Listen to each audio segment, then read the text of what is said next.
Assalamualaikum warahmatullahi wabarakatuh. Kembali Adnan Hati ke Hati. Pada malam hari yang berbahagia ini kita memiliki bintang tamu, yaitu Bung Hadi, Ketua Gerakan Pemuda Ka'bah Tapang Selatan, Bung Adi Saputra, Ketua Laskar Merah Putih Tapang Selatan, dan pengamat hukum Bobi Batari Arab, sarjana hukum. Apa kabar? Alhamdulillah sehat-sehat semua. Alhamdulillah sehat-sehat. Mudah-mudahan sehat kepala, sehat kantong ya. Amin. Mantap. Dalam tema kita malam ini, kita mau bincang-bincang sedikit ini terkait dengan Pilkada Tapanuli Selatan. Beberapa hari yang lalu ada dua bakal calon yang telah mendaftar ke KPUD Tapanuli Selatan. Di sini ada Bung Doli Pasaribu, ada Pak Yusuf Siregar. Itu kira-kira ini sama Bung Hadi dulu, Bung Hadi Putra. Yes. Itu kira-kira bagaimana pandangan Bung Hadi? Hanya dua calon. Kalau pandangan dari saya sendiri, kalau melihat mereka berdua ini kan sebagai putra terbaik Tapsel lah gitu. Harapannya itu mereka itu bisa lah, pertama itu menciptakan lapangan kerja pertama untuk masyarakat, yang kedua menciptakan untuk meningkatkanlah gimana sumber daya pertanian. Artinya itu harapannya, itu harapan. Ya, harapan. Kalau pandangan Bung Adi Putra, itu bagaimana dengan dua kandidat ini? Kalau Artinya Bung Doli masih muda, iya. Bung Yusuf sudah tua. Itu pandangan Adi bagaimana dalam kacamata Adi? Kalau Selaku Ketua Laskar Merah kalau Putih. pandangan saya, kalau usia itu tidak sebagai kurang. Ya. Karena kan yang pertama itu kan dia mampu menciptakan itu sebagai masyarakat Tapanuli Selatan, menciptakan karakter masyarakat yang lebih baik, yang madani. Ya, kalau menciptakan karakter yang baik dan yang madani, kalau dalam perspektif Adi, itu apakah mereka itu mampu menciptakan itu di Kabupaten Tapanuli Selatan? Sementara kesannya selama ini Tapsel itu tak pernah selesai. Bagaimana pandangan Bung Adi? Ya, kesannya kalau beliau itu kan apalagi kayak Mbak Doli lah, dia kan sebagai legislatif, mungkin kalau di pemerintahan dia juga paham lah gimana itu menciptakan. Nah, dia pun lagi masih muda, harapannya pemuda bangsa itu lebih baik kan. Yang kedua, kalau untuk Pak Yusuf itu kan dengan usia mungkin dia pun bisa masih semangatnya lebih, masih muda juga. Jadi pandangan Bung Hadi itu hidup tidak demokrasi dengan dua pasangan calon. Kalau pandangan saya sih, mereka berdua kan sama-sama juga di politik. Lo sama-sama di politik. Kalau pandangan saya sama ya, Duran lah, hidup lebih cerah gitu. Oke. Kembali ke Bung Hadi Susandra, itu bagaimana dalam perspektif Bung Hadi melihat daripada dua kandidat ini? Terima kasih Bang, selaku pemilik Adnan Hati Hati. Berkaitan dengan persoalan Pilkada Tapsel pada hari ini, saya tegaskan selaku Ketua Gerakan Pemuda Ka'bah Kabupaten Tapanuli Selatan. Kita berbicara demokrasi pada hari ini, tapi perlu saya sampaikan, saya jelaskan pada hari ini. Ini kan Gerakan Pemuda Ka'bah ini adalah underbonya P3. Akan tetapi di dalam underbo P3 ini, GPK adalah bersifat independen. Ya. Bersifat independen. Tidak seutuhnya kepada P3, tapi bersifat independen. Perlu saya garis bawah itu. Yang kedua, berkaitan dengan persoalan calon bupati. Kalau saya mengatakan pada hari ini, saya mengucapkan apresiasi kepada KPU, Bawaslu selaku penyelenggara pada hari ini. Masuk kepada tahapan persoalan calon, kalau saya mengatakan, kalau istilahnya, apakah menggelindingnya Pilkada Tapsel ini? Kalau saya mengatakan tidak menggelinding, kenapa? Hanya dua. Ini kan persoalan kaum muda dan kaum tua. Ini persoalan kaum muda dan kaum tua. Kenapa? Yang satunya kaum muda, yang satunya kaum tua. Lalu apa persoalannya? ini kan seluruh orang sudah tahu. Bagaimana mungkin demokrasi ini bangkit? Bagaimana mungkin demokrasi ini menggelinding ketika hanya 2 calon? Orang sudah tahu. Lalu persoalan pada hari ini yang dituntut bagaimana pembangunan Kabupaten Tapanuli Selatan, jelas di Angkola Selatan, jelas di Batang Angkola, jelas di Batang Toru, jelas di Arsenis Pirok. Ini dia. Kalau merunut ke belakang, ini pertarungan sarah. Karena kepemimpinan sudah lampau, hanya sebatas di situ saja yang dibangun. Walaupun aturannya undang-undang yang menyatakan ibu kota kabupaten. Akan tetapi yang dituntut pada hari ini, pertanyaannya lagi yang mendasar, apakah kaum muda tadi berani dan sanggup untuk membangun Kabupaten Tapanuli Selatan? Karena berdirinya Kabupaten Tapanuli Selatan ini berdasarkan undang-undang tidak terlepas undang-undang otonomi daerah. Ini kan persoalan percepatan pembangunan, bagaimana masyarakat itu dapat merasakan pembangunan. Ya, itu yang pertama pada kaum muda. Ini kaum muda ini perlu kita lihat sepak terjangnya. Pernah nggak berorganisasi? Pernah. Telusuri lagi organisasinya. Yang kaum tua bagaimana? Pernah berorganisasi, telusuri lagi. Bagaimana? Mungkin kalau calon wakilnya kaum muda ini, mungkin ada pernah menjadi gagal ketika menjadi legislatif Sumatera Utara. Yang calonnya satu lagi pernah gagal dan pernah menjadi anggota DPR Sumatera Utara. Tapi persoalannya polisi pengambil kebijakan ini adalah orang-orang yang calon nomor satunya, bukan nomor 2-nya. Nah, ini yang kita lihat. Sekarang saya mau tegaskan lagi.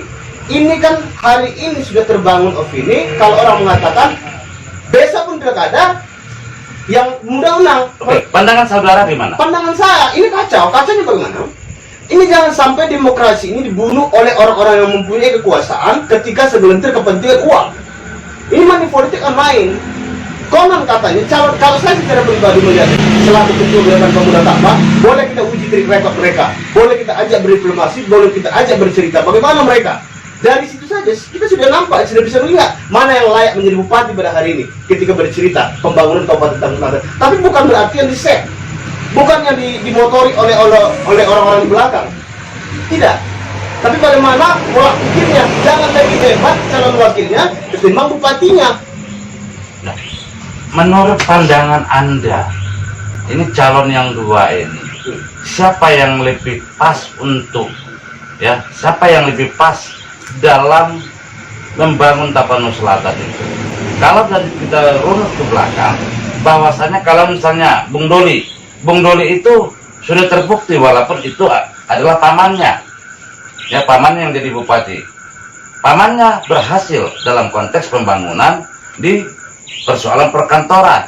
Nah, ini bagaimana pandangan Anda? Apakah tidak akan jatuh buah dari tidak jauh jatuh buah dari batang? Sangat menarik, Bang. Sangat menarik persoalan yang apa yang mau sampaikan pertanyaan. Tapi persoalan hari ini pembangunan Kabupaten Tapanuli Selatan itu hanya satu tumpuk. Satu tumpuknya bagaimana? Kabupaten Tapanuli Selatan itu hampir 15 kecamatan. Ya. 15 kecamatan ini tidak terlepas daripada Kabupaten Tapanuli Selatan.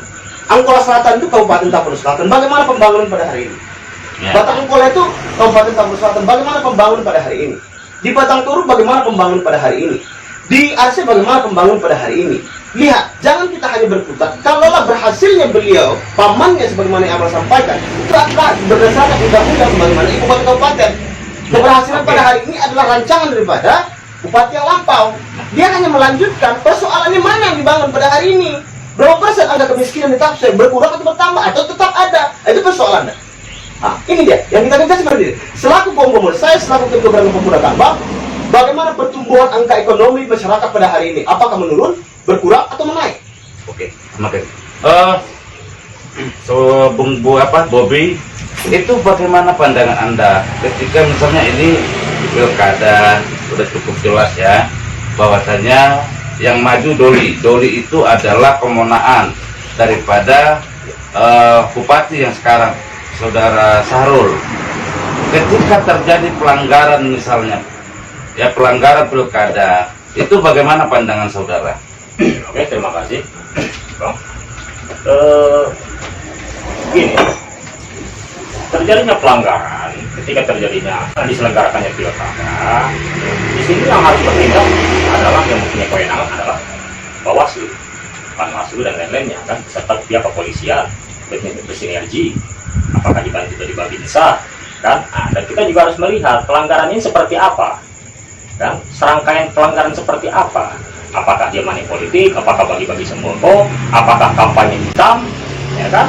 Nah, apakah hal-hal yang lain, kan masih banyak pelanggaran-pelanggaran lagi, ya kan? Nah, jadi apabila salah satu paslon melakukan pelanggaran, seharusnya pihak dari Bawaslu, Panwaslu, kepolisian ini mereka ini harus cepat tanggap, kan?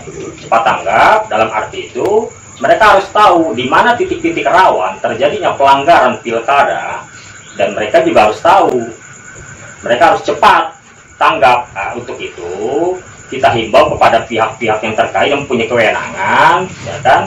Mereka harus konsentrasi di mana nantinya ketika 1 hari sebelum diselenggarakannya pilkada, maka disitulah rawan terjadinya pelanggaran. Oke, kembali ke Bung Hadi. Kalau kita baca media massa hari ini, ya katanya ada salah satu kandidat yang tersuspek COVID. Itu bagaimana pandangan Bung Hadi? Kalau pandangan saya sih sebenarnya gini, Pak. Kalau masalah kasus ini kan harus dicek kesehatan juga. Ya, cek kesehatan terus. Ya kan? Kalau nanti apakah yang terdeteksi atau kena virus, ya harus diisolasi juga. Harus isolasi, Iya. ya. Apakah itu tidak membuat kendala untuk bersosialisasi nantinya di tengah-tengah masyarakat? Kalau untuk masalah kan itu kan ada karantina. Kalau selesai karantina kan itu kan udah kewenangan dari pihak rumah sakit atau dokter bisa realisasi. Ya, terima kasih. Lantas sekarang, apalah harapan Bung Hadi selaku Ketua LMP Tapanuli Selatan tentang Pilkada Tapanuli Selatan ini kepada masyarakat terutama? Kalau harapan saya sih sebagai Ketua Laskar ini, seandainya kandidat itu terpilih, mereka harus bisa menciptakan itu pertama sektor lahan pertanian, sejahterakan, dan kedua meningkatkan ekonomi daerah dan meningkatkan gimana daerah kemiskinan Tapanuli Selatan. Artinya memberantas kemiskinan di Iya. Tapanuli Selatan. Iya. Oke, Bung Hadi. Berkaitan dengan persoalan pilkada ini, Bang, kalau harapan saya begini. Yang pertama, hari ini yang perlu saya tegaskan selaku Ketua Gerakan Pemuda Kabupaten Tapanuli Selatan. Anggaran pada hari ini, anggaran Kabupaten Tapanuli Selatan disedot oleh pilkada. Yang memakai anggaran ini pertama adalah KPU, Bawaslu, kepolisian, dan alat-alat negara lainnya. Ini yang saya minta kepada mereka ketika pemilu ini terlaksana nantinya, mereka harus betul-betul bertanggung jawab bagaimana caranya kondusifnya pilkada ini dan bagaimana caranya tidak terjadi money politik dalam rangka untuk pembangunan Kabupaten Tapanuli Selatan. Itu yang kita harapkan. Karena ini berkaitan dengan persoalan umat di Kabupaten Tapanuli Selatan. Karena anggaran itu disedot, anggaran itu dari APBD Kabupaten Tapanuli Selatan. Saya tadi mau nanya, harapan kepada masyarakat bagaimana? Harapan kepada masyarakat, pilihlah yang betul-betul mementingkan Kabupaten Tapanuli Selatan, yang di dalam bingkainya adalah masyarakat Kabupaten Tapanuli Selatan.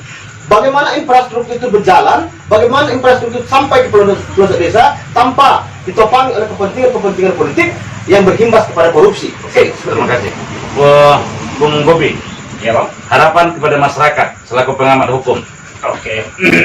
Jadi harapan kita, salah satu paslon apabila menjadi pemenang atau jawarannya, diharapkan kepada paslon ini yang akan memperhatikan masyarakatnya, terutama dari sektor-sektor pertanian dan sektor-sektor yang lainnya, meningkatkan SDM masyarakatnya, ya kan, memakai anggaran daerah dengan sebaik-baiknya, meningkatkan APBD dan hal-hal yang lain-lainnya. Dan itu yang kita harapkan agar Tapanuli Selatan ini menjadi kabupaten yang makmur dan maju. Nah, dan infrastruktur yang sudah kira-kira ketinggalan, nah itu agar diperbaiki kembali gitu. Oke. Terima kasih. Ternyata Pilkada Tapanuli Selatan adalah melahirkan pemimpin yang lebih bijaksana. Bila mana rakyatnya betul-betul hati nurani yang dipakainya dalam memilihnya, bukan karena materi atau money politik. Kepala daerah merupakan pimpinan yang harus menjadi contoh tauladan ketika nanti setelah memimpin, dan harapan para tokoh muda dan tokoh masyarakat di Kabupaten Tapang Selatan. Jadilah kepala daerah atau bupati dan wakil bupati yang memiliki cita-cita, yang memiliki visi ke depan tentang ekonomi rakyat semakin sejahtera. Pertanian masyarakat perlu diperhatikan, infrastruktur harus betul-betul diperhatikan sehingga Tapanuli Selatan bisa menjadi Kabupaten Tapanuli Selatan yang diidam-idamkan maju sejahtera untuk rakyatnya, bukan sebagaimana pemilu selama ini Tapsel tak pernah selesai, tetapi jadilah Tapanuli Selatan yang bangkit, ekonomi rakyatnya yang bangkit, pertanian rakyatnya, pembangunannya semakin maju.